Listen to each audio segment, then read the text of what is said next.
Hi everybody, welcome to this AS Micro Revision webcast covering government failure. This is one of those really important topics as you're coming towards the end of your revision process.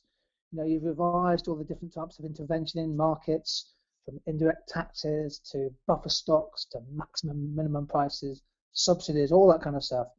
And suddenly you're always reminded by your teacher, don't forget to mention government failure in your answer. You're thinking, okay, that sounds cool, I'm really keen to do that, but what on earth is government failure? What kind of examples am I supposed to use? Where can I bring it into my micro answers to score really good evaluation marks? Well, my aim over the next 15-20 minutes is to take you through what government failure is and what the various aspects of it are. And lots of examples, hopefully, including some quite quirky ones along the way. So how do we find government failure? Well, government failure is the idea that government intervention can also fail, and that can lead to a further misallocation of resources. In other words, government failure essentially is when governments might actually create new rather than remove existing market distortions. One of the phrases that I often use is that governments, if the intervention goes awry, it can actually deepen the market failure that existed before, or even worse, a new market failure may actually arise.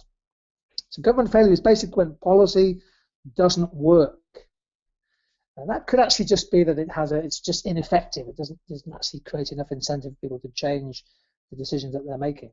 But equally, it can actually that's a fairly trivial example. The policy just doesn't work, but it can actually range all the way through to having significant long-term damaging effects, and they create much more serious problems that did not exist before.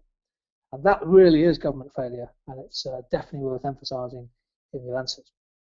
Here's an example of a kind of issue where government failure might actually appear in your discussion. I'm sure you're familiar with the idea that the issue is about how can we cut carbon emissions from all kinds of vehicles, but particularly from cars. And this is something the European Union has been addressing in recent years.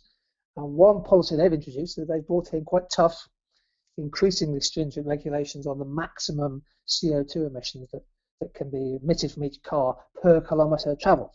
That's a regulatory approach. That's the so-called command and control approach. It's an intervention in the market.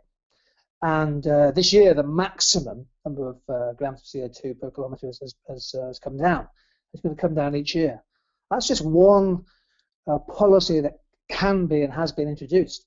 But one of the effects of this is that European countries are saying, well, actually, this might actually cause a loss of foreign direct investment into the car industry inside the EU. Car makers might actually decide to leave the EU or shift their investment overseas, where the regulations aren't quite as severe. Second approach to cutting emissions could be, has been, to get the major car makers to become part of the emissions trading scheme. This has been around since 2005. The emissions trading scheme creates a market in CO2 emissions, and you can buy and sell pollution permits.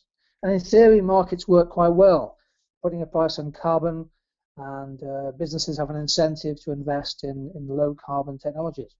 But, and whenever you say but, government failure isn't far from your pen. The carbon trading scheme has suffered in recent years from very, very low prices. The price of a tonne of CO2 is less than €5, and therefore the policy isn't effective in creating the right incentives for low carbon investment. That would be another type of government failure. The other approach, well, there are many different strategies one could use, but another approach is just simply to raise the duty on fuel for lorries, or the duty on fuel that the motorists pay. We know that demand's inelastic. It should be fairly easy to collect a lot of revenue from that. And actually what it does is it taxes consumption, which is quite useful. However, that policy again may not necessarily work well or work optimally. You're not going to necessarily get a specific reduction in CO2 emissions, and in countries where fuel is very heavily taxed, then oftentimes we see things like bootlegging. People try and bring in cheaper fuel, or they try and bypass the official system. What I'm suggesting in this slide, here's an issue, cutting emissions from cars, but in each case, with each intervention, we might start to challenge and critically assess whether the policy works or whether it creates a problem further down the line. And that really is what we mean by government failure. There are many, many different causes of government failure. And this slide visually just tries to capture some of them. I'll take you through one or two examples over the next few minutes. But often when governments are setting policies, there's a lot of politics involved, particularly as we approach elections every 5 years.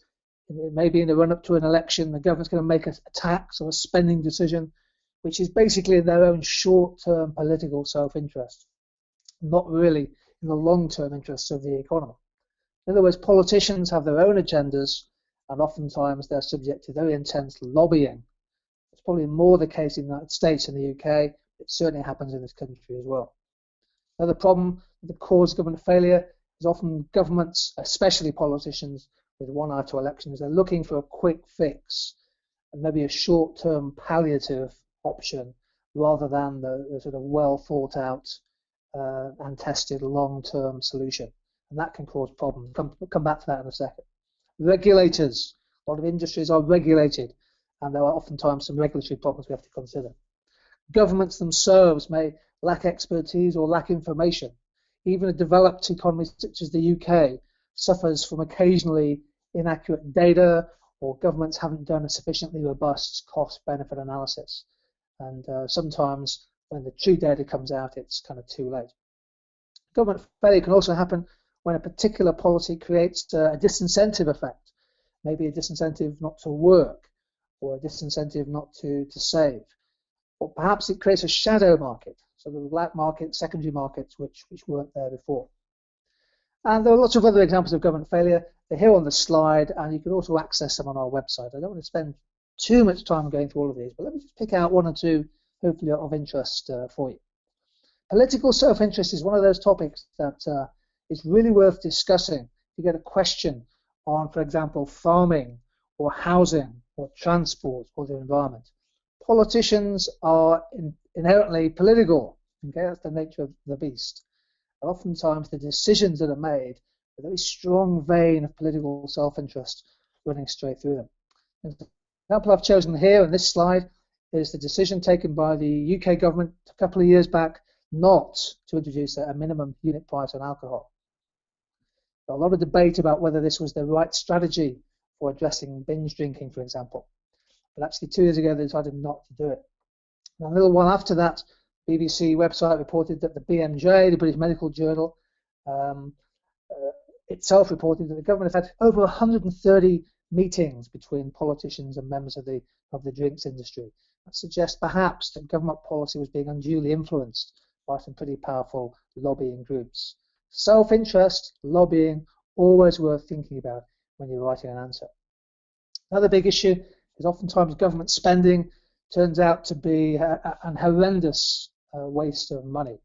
All kinds of projects have become white elephants. They've cost 2 or 3 times their original budget, and you end up with a big loss of value for money. Ultimately, of course, the taxpayer pays for that. One of the big policy issues that you might be aware of, might be worth revising if you're not, is the idea of the private finance initiative. This is a policy designed to get private sector firms to invest in building new roads, schools, hospitals, prisons. And the government pays these private sector firms not just to build them, but also to run them over a length time of a contract. Think about the PFIs. In many cases, while there have been lots of successful projects, it's fast-forwarded much-needed investment. In many cases, the cost to the taxpayer has been way above what the government initially thought it was. And that raises all kinds of questions about value for money. Again, a cause, if you like, of government failure. And sometimes when you put a policy in place, you actually create an incentive for people to bypass an official market or an official policy. This is sometimes called disintermediation. So, for example, the laws on cigarette duties, on how many cigarettes you can bring into the country, inevitably create an incentive to try and bypass it. This is one of my favourite examples, where a smoker who had already been caught twice coming into Scotland with a significant number of cigarettes was caught trying to smuggle over 33,000 cigarettes. His excuse was that they were a heavy smoker. And who are we to disagree with them? That could well have been the case. There's probably at least 2 weeks' worth of cigarettes they're trying to smuggle in there. Politicians often, and the parties they support, are looking for quick fixes. I just have a feeling that this is one of the great examples you can use when you're talking about government failure. It's always an incentive to try and find some kind of media headline grabbing initiative which might push the problem that you have into the long grass for a little while, or push the ball down the road, but actually does little or nothing to fundamentally change people's behavior. Let me just run through a couple of examples maybe with a quick fix issue. How can we get motorists to do less speeding, particularly in urban areas? How can we get people to stick to the speed limits and to drive responsibly, particularly in and around, for example, schools? Well, you could argue the short-term solution is to install a load more cameras and, for example, a load more speed bumps and other kind of paraphernalia around the road system. But does that actually work? Some behavioural economists have argued that actually signs with smiley faces if you're below the speed limit and frowny faces if you're above it are more important in changing people's behaviour than the threat of losing 3 points on your licence. In recent times, of course, we've had the banking crisis, whole massive issues surrounding the global financial problems and the collapse of many banks. And how best to respond to that? Is the right response a bailout, short-term palliative solution, or does that encourage banks to be even more risky if they know they're going to get bailed out in the future? Perhaps a more longer-term reform of the banking system is needed to overcome the quick fix solution. We know that at the moment there's a serious problem, major problem with housing affordability. House prices have been rising, rents for young people in particular way out of their purchasing power. The housing market has many, many problems. It's a great example of market failure. So what are governments doing about it? Well, at the moment, a lot of the parties in the election are offering incentives, some would say bribes, to get people to buy more homes. So eliminating stamp duty, expanding the right to buy, all those kind of things. Actually, fundamentally, maybe it's not about a lack of demand in the housing market. Maybe it's about a lack of supply, a chronic undersupply of housing. Where's the long-term thinking in the UK housing market? Again, another issue, the cost of energy. Fuel bills of gas and electricity. It's been a major issue in the last 3 or 4 years. Are the powerful oligopolistic energy companies overpricing, effectively colluding and keeping the price of fuel bills very high? Well, one of the policies that Ed Miliband has proposed is an energy price cap, actually limiting price changes that the energy companies can pursue. Is that the right policy, or is it just a kind of short-term, media-friendly policy to try and to win some votes? Fundamentally, how can we make the energy market more competitive in the long term, and how can we shift eventually through scale economies to lower cost renewable supplies? Another issue close to people's hearts is the binge drinking, antisocial behaviour. Again, short-term solutions, perhaps ASBOs or short-term banning orders for city centres, that kind of stuff. But is there a longer-term approach that would bring greater benefits and more positive externalities than simply regulating the industry? And huge issues, huge long-term, if you like, ticking time bomb issues. Rising obesity, increased incidence of diabetes, and the pressures that creates on our health service. Again, are there short-term solutions, attacks on high-fat foods, for example, or regulating what is eaten in school meals, for example, or are there better long-term solutions? Well, the point about this slide a little bit is that often politicians are searching for the short-term palliative rather than giving enough time, enough focus, enough research to long-term strategies. Regulators too also come under attack. We have many regulators in the UK, and often there is regulatory failure, which itself is a form of government failure. So, for example, regulators may actually have the effect of limiting dynamic efficiency in fast-growing markets. I ask myself this question: do the regulators truly understand the nature of digital businesses such as Google and Facebook and Twitter and Snapchat? Do they really get it? Or is there a sort of an age difference between the regulators, many of whom are middle-aged, and the leaders of digital industries, Evan Spiegel at Snapchat and what have you, who are just a different generation and who see things in a very, very different way? Often the regulators themselves actually really lack the power to be truly effective. And sometimes actually they become captured by very strong vested corporate interests. And sometimes when regulators introduce a price cap in the market, So, for example, they might decide to cap the price of mobile phone charges or cap interest rates in payday loans, for example. Well, these policies are done with the best of intentions. That's if you cap a price and limit profits, that might actually have the effect of preventing new firms coming into a market. They don't think they can make enough money. And talking about the sort of digital economy, there's quite a strong view, and it's linked, I suppose, to the top left slide here, that regulators are slow moving, so too are governments, whereas the world moves on internet time. So, for example, the rise of Uber has become one of the world's kind of biggest taxi companies.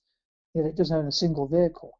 Uber and others, disruptive industries, disruptive challenges and sectors, they seem to be outpacing the regulators. And the regulators are just trying to catch up, get a grasp of what's truly going on in these markets. Regulation itself involves a cost. This is a simple exam point you can make. It scores well on mark schemes. The more regulations you bring into a market, the more bureaucratic and costly it becomes. In fact, the cost of regulating the market might actually outweigh any of the benefits of doing so. And finally, linked to that, the idea that if you introduce lots and lots of rule changes, many complex pages of law and regulations, businesses get put off by this. They don't like red tape. They don't like the incentive to find a loophole somewhere. Actually, that if you have a very severe regulatory environment, you can stifle investment, and that can have a long-term damaging effect. So regulatory failure is also an example of government failure. One of the big items of government failure, which I really want students to talk about if they get the opportunity, is something called the law of unintended consequences. This is the idea that any single intervention by government has at least one unintended side effect. That could actually be a positive effect, but in many occasions, actually the effect is negative. So, for example, introducing a tariff on steel, well, that helps steel makers, presumably they'll become more competitive, but it certainly has a damaging effect on car makers who import raw materials and construction firms who need steel for buildings. If you introduce high taxes on cigarettes, we've seen that there could be bootlegging and smuggling as a result. So the law of unintended consequences is the idea that when you introduce a policy into a market, you better beware many of the effects that you see were not expected or forecast by the people who introduced the policy. That's the world we live in. Economics is a social science, and people don't always behave in textbook predictable ways. Here's a couple of examples of the law of unintended consequences. Big issues at the moment about fracking, local councils introducing moratoriums, obviously the concerted campaign by many environmental groups against fracking. But this, for me, is a game changer. Now we're told, if it's true, that there's a risk that gas extraction from fracking could poison the water and lead to the quality of real ale going down. Surely this is the biggest game changer in the fracking debate. Just recently, the government has reformed pensions. So people can now take out lump sums. They've saved for their retirement, and instead of having to buy an annuity, which gives them a guaranteed income per year for life, they can take out a much bigger lump sum, and if they want, blow the whole lot on a holiday or perhaps on a new car or patio. In theory, giving people freedom to make more use, their own use of the money they've saved, in theory that should be a good thing. The pensions industry has been a rip-off for many years. However, nobody can be quite sure how people are going to respond. Will this couple in the slide, gazing longingly into the distance, but notice not gazing at each other, how will they use their pension lump sums? Will they blow it completely, or will they invest wisely to enjoy a happy retirement? Unintended consequences can be a significant effect of pension reform. This slide will be available to you after the webcast has been saved and uploaded to YouTube, and we'll also provide it as a PDF. It just provides a little basic summary of half a dozen causes of government failure, brief explanation of why, there's an explanation of why it's a problem, and maybe some examples you might want to link. And hopefully one of those examples will appear on the AS micro paper, and so you can mention government failure. Just want to finish off this webcast by mentioning an alternative to intervention, an alternative to things like taxes and subsidies and maximum minimum prices. This is the weird and wacky and wonderful world of behavioural economics. Increasingly, governments are becoming more interested in the way in which behavioural economics, which is the meeting of economics and psychology and other influences, can be used to influence the choices that people make. If people don't respond much to smoking taxes, how can we get them to quit? If people don't respond to high prices for high-fat food, how can we get them to choose healthier options? How can we get people to save more for their retirement? How can we get people to offer their organs for donation? How can we get people to behave in a more civilized way with each other and reduce antisocial behavior?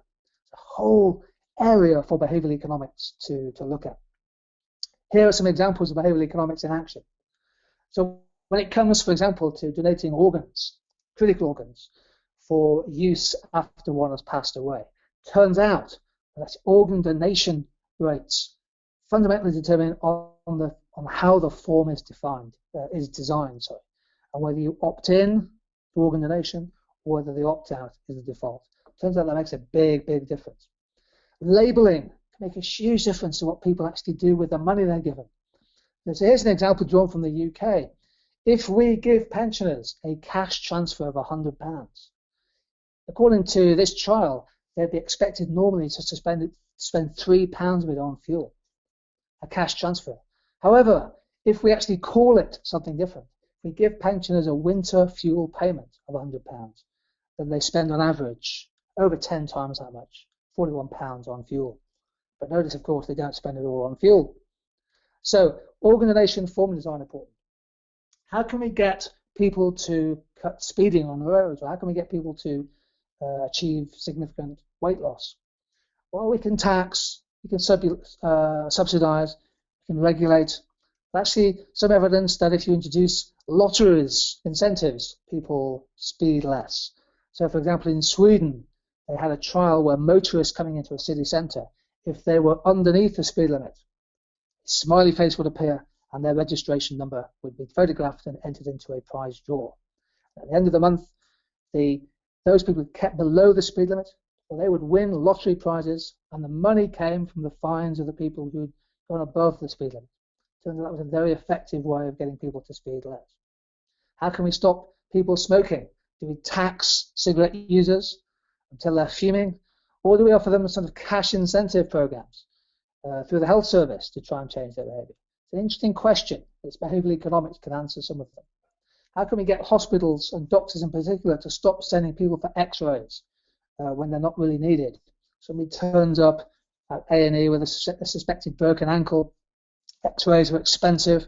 Oftentimes they don't really tell you much, and there's also a risk for patients. Turns out that instead of just sending people for x-rays by default, just using simple checklists, series of questions for the patient, can get rid of the need for 90% of x-rays. Simple little behavioral nudge to change behavior. How can we get people to finish their courses of treatment? Could be a series of antibiotics. Turns out instead of giving people 25 orange pills and ask them to take a pill a day, give them 5 orange, 5 yellow, 5 blue, 5 red. Chunk it, break it down into different colors. And we find that drug treatment completion rates go up. And how do we get kids to eat more healthily at school? Well, partly it's to have smaller plates, but also it's how the meals and the food is organized and the order in which the food appears as they're queuing for their meal. And behavioral economists call that choice architecture. The point of this is to say that behavioral economics has something to say, something I think useful to say about changing people's decisions, changing people's behavior without necessarily going down the pathway of higher taxes and subsidies and regulations. Maybe for the AS micro paper, just be a little bit aware of behavioral economics. If you get the chance, bring it into play. To round off, some evaluation points on intervention. Crucially, whenever we talk about intervention in markets, it's very hard to avoid making value judgments, particularly on those kind of big political issues like housing and transport and environment. So be aware of those value judgments, particularly the extracts you get given for the exam. Crucially, when you're talking about do policies work, always go back to the importance of elasticity. Do people respond to price changes, or do you need a variety of different policies? And also, one intervention is never going to be enough to solve a deep-rooted problem. Take, for example, the chronic undersupply of housing in the UK.